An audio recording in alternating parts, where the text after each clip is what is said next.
Ahora nós estamos desfrutando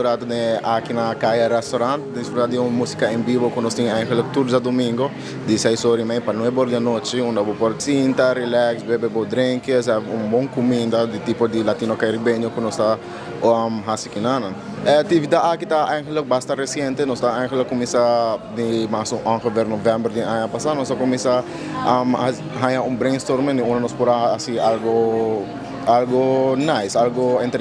tipo de entretenimento dentro do restaurante. E nós endamos com a ideia de ter um cantante todos os domingos,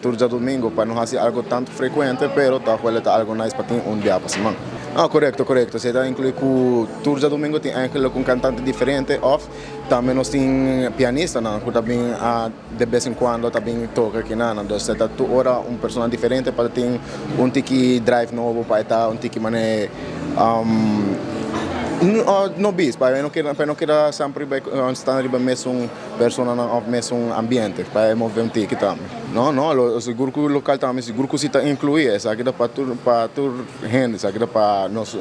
família rubiana, também para turista, aqui